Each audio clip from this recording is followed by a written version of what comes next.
Hoje aqui no Espaço Online nós estamos conversando com o Dr. Alisson Nakamoto, cardiologista da Beneficência Portuguesa, sobre a relação entre colesterol e problemas cardiovasculares.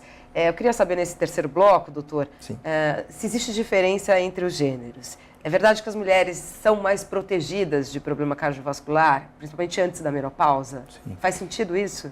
Com certeza, Patrícia. Eu acho que a mulher ela tem seus malefícios, no caso da menstruação, quer dizer, todas as mulheres reclamam, a tensão pré-menstrual, a gestação, mas ela também tem seu benefício por um período, né? Então, no caso, a proteção dos hormônios femininos, ela é bastante evidente quando a gente vê a mulher entrando na menopausa, né? Então, a gente observa que a mulher que entra na menopausa, ela realmente, quando tem alguns níveis de colesterol um pouquinho elevados, considerados normais, ela acaba desenvolvendo uma dislipidemia maior e tendo que, inclusive, ter algum tipo de intervenção. Tem um nível de pressão considerado limítrofe, quando ela entra na menopausa, tende a piorar os níveis de valores de pressão, assim como os níveis de glicose, assim como o metabolismo da gordura. Então, quer dizer, a mulher, normalmente a menopausada, ela costuma reclamar, poxa, doutor, antes eu conseguia emagrecer com mais facilidade, e hoje eu não estou dificultando, penando para isso. Sem falar, óbvio, dos próprios sintomas relacionados à variação hormonal, que tem os fogachos, os calorões, mal-estar, irritabilidade, etc. E também associado à perda óssea. Então, quer dizer, a mulher, ela, a partir do momento que ela perde a proteção hormonal, ela tem uma redução da massa óssea, então desenvolvendo osteoporose, osteopenia, né? Que são também problemas mais sérios nessa faixa etária. Mas um dado bastante interessante, ao mesmo tempo que o hormônio protege, se você repor depois da menopausa, hoje está associado a maior risco de doença cardiovascular. Então, quer dizer, o hormônio natural da mulher, ele protege, mas se você repor o hormônio depois que ela entra na menopausa, ela tem maior associação com o desenvolvimento da doença cardiovascular. É verdade? Então, quer dizer, a reposição hormonal, além de, tem a questão, algumas mulheres não podem fazer, justamente por histórico de câncer de mama, pode vir a desencadear problema cardiovascular. Exatamente. Então, o que acontece? Ainda não se sabe exatamente o porquê, mas os estudos têm demonstrado que aquelas mulheres que iniciam uma terapia de reposição hormonal e que têm uma predisposição ou outros fatores de risco para o desenvolvimento da doença cardiovascular, elas acabam desenvolvendo mais do que aquela mulher menopausada que não repôs. E tem alguns estudos demonstrando o seguinte, aquela mulher que já faz terapia de reposição hormonal, então quer dizer, muitas devem se perguntar, pô, mas eu já estou repondo, o que eu faço? Algumas estão com medo nesse momento. Vou parar, né? Não, aí que tá. Se você já faz reposição hormonal por um período já mais prolongado, a recomendação é que você mantenha a reposição hormonal. Porque aquelas mulheres que pararam a reposição, essas também tiveram maior propensão a desenvolver doença cardiovascular. Então, aquela que não começou, não faça. Aquela que tem, já está fazendo a reposição, continue. E que está bem, né? Exatamente. Então, assim, é óbvio que o hormônio na mulher tem esse fator protecional, mas o que a gente observa também nas mulheres, graças à revolução feminina, é de que as mulheres estão mais estressadas, estão se alimentando mal, estão trabalhando mais, estão fumando, bebendo. Então, quer dizer, hoje tem alguns estudos bastante interessantes. Infelizmente, no Brasil, a gente tem uma deficiência muito grande de dados epidemiológicos, né? Então, quer dizer, a incidência das doenças, as proporções no Brasil ainda são muito restritas aos grandes centros que a gente consegue de dados. Fora, já nas regiões mais remotas, a gente não tem informações reais.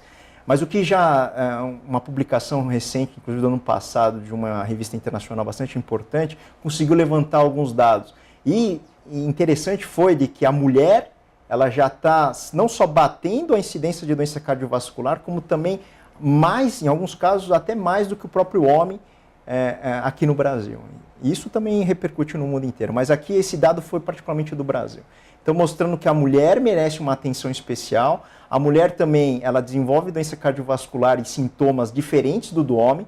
Então, quer dizer, a mulher merece uma atenção completamente diferente. Então, quando uma mulher vem no meu consultório, diferente do homem, quando ela tem um sintoma diferente, a gente tem que levar em consideração, porque aquela apresentação, seja dor no peito típica ou estou tendo algum outro problema, é diferente da mulher. Às vezes é uma insônia, às vezes é um cansaço que ela não tinha, são sintomas totalmente atípicos do que a gente está habituado a ver e o que os trabalhos têm mostrado. Então também tem um certo machismo nos estudos que a gente tem hoje disponível no mundo, onde a maioria da população escolhida que eles estudam é masculina. E a mulher fica um pouquinho de lado. Então, quer dizer, a gente ainda tem que se adaptar à mulher e a fazer uma análise um pouco mais rigorosa da mulher, que está sendo mais importante, né? Justamente por essas mudanças. Depois da menopausa, atenção redobrada. Mais ainda. Olha, nós temos perguntinhas aí, vindas das ruas de São Paulo para o doutor Alisson, vamos acompanhar. Qual é o mínimo de caminhada que a gente tem que fazer para poder evitar que o colesterol suba muito? Bom, bastante interessante isso daí, né? Isso é uma dúvida também bastante muito comum, né?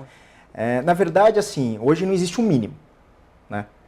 Então, quer dizer, é importante você se movimentar de uma maneira geral, né? Então, você adotando o hábito de realizar umas caminhadas ou alguma atividade física mais regular, já está beneficiando. O próprio Dr. Cooper, que inventou o Cooper, ele atribui que as caminhadas elas já são mais benéficas do que a própria corrida ou que o próprio Cooper, né?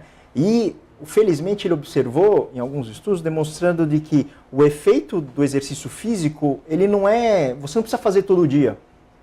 O efeito benéfico, ele é acumulativo na semana.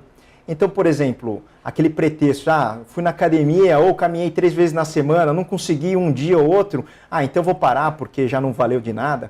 Se você compensar a quantidade de tempo que você caminharia nessas 2 dias, num único dia, ao final da semana, você está tendo os mesmos benefícios do que fazer isso diariamente. Então, quer dizer, o importante é fazer, né? Tem algumas recomendações já mais genéricas, onde se fala que pelo menos 30, 40 minutos diários, ou até 1 hora por dia seria interessante, no mínimo de 3 vezes por semana. Mas eu acho que isso daí são recomendações, eu acho que a gente mesmo criou. Né? Quer dizer, nós estamos adaptando o que a gente gostaria de fazer e não aquilo que realmente seria necessário. Entendi. Mas eu acho que o importante é você tomar a iniciativa de fazer uma atividade física e que ela seja regular. E que não tenha desculpas, mesmo o fato de estar chovendo, estar frio, sei lá, o filho ficou doente, não dormiu direito, que deve realmente fazer e que o efeito acumulativo da atividade física, ele já gera benefício cardiovascular. E é possível notar isso rapidamente no exame de sangue, por exemplo, uma pessoa que tem problemas lá de níveis de colesterol, ela começa a praticar atividade física, mantém uma alimentação ok, saudável. Sim. Em pouco tempo ela consegue ver essa transformação? Normalmente, Patrícia, o que a gente acaba avaliando são períodos assim de 30 dias. Então, desde que ele tenha realmente hábitos saudáveis e tenha uma certa regularidade e faça uma atividade física realmente assim, que eu até brinco com os pacientes, não adianta caminhar passeando no shopping, né? Como se estivesse passeando no shopping, quer dizer, anda passeando, tem que ter uma caminhada ritmada, pelo menos contínuo, né? Então, quer dizer, de 30 minutos a 1 hora continuadamente, num passo mais acelerado e realmente adotar alimentação saudável, não só de vez em quando, ter aquelas escapadinhas, aí sim você vai ter impactos. E hoje a gente sabe que em termos percentuais as reduções são importantes, mas ainda elas são muito, digamos assim, muito simplórias. Então, por exemplo, a prática de atividade física regular e a alimentação bem saudável, você promoveria reduções da ordem de 10%, 15% só de alguns valores, de algumas frações do colesterol. Então, quer dizer, a alimentação e a atividade física é importante, mas não é tudo, né? Então, por isso da necessidade de você fazer um acompanhamento médico, fazer uma avaliação contínua, para justamente avaliar se você como indivíduo, né, porque esses tratamentos têm que ser individualizados, merece algum tratamento complementar ou se aquilo que você tem feito já é o suficiente. Dr. Alisson Nakamoto, cardiologista da Beneficência Portuguesa, muito obrigada pelos esclarecimentos, pela visita, uma boa tarde. Boa tarde, muito obrigado. Você, obrigada pelo carinho, pela audiência, continue conosco aqui na Jovem Pan Online.